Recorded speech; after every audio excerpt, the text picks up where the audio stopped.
ফের ইডি হানা সন্দেশখালী শেখ শাহজাহানের বাড়িতে 11 জন ইডি আধিকারিক সহ প্রায় 10 কোম্পানি নিরাপত্তা রক্ষী নিয়ে তারা হানা দিয়েছে বলে খবর পাওয়া গেছে। এই মুহূর্তে তারা সরবেরিয়া সন্দেশখালী শেখ শাহজাহানের যে বাড়ি, সে বাড়ি চারদিক দিয়ে ঘিরে ফেলেছে।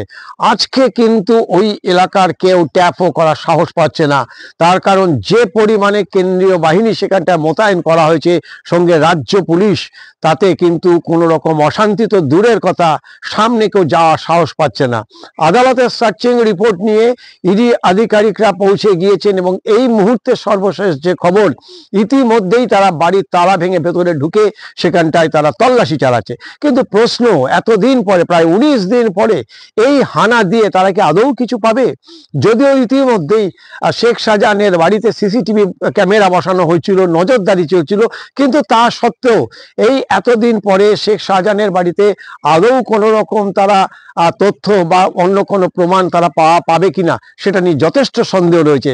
কিন্তু যে প্রশ্নটা উঠে আসছে রাজ্য সরকারের ভূমিকা নিয়ে, আমরা এর আগে দেখেছি উত্তরপ্রদেশ এবং আজকে মুম্বাই পর্যন্ত বেশ কিছু জায়গাতে এবং মধ্যপ্রদেশে আমরা দেখেছি যারা এই ধরনের অপরাধী, যারা দুষ্কৃতী, যারা অপরাধী হিসেবে চিহ্নিত, তাদের ভারী ভেঙে গুড়িয়ে দিয়েছেন, বুলডোজার চালিয়ে দেওয়া হয়েছে।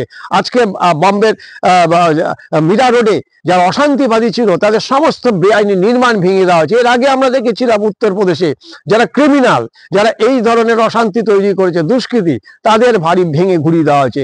কিন্তু রাজ্য সরকার, আমাদের পশ্চিমবঙ্গ সরকারের সে মুরদ নেই যে এই ধরনের কোনো অ্যাকশন তারা নেবে, বুলডোজার দিয়ে ভেঙে ঘুরিয়ে দেবে।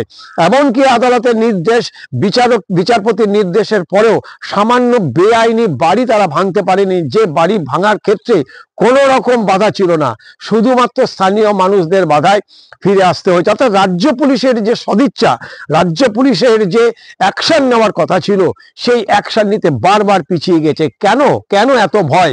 কিসের ভয়? কাদের ভয়? এই প্রশ্নটা কিন্তু বারবার করে উঠে আসছে।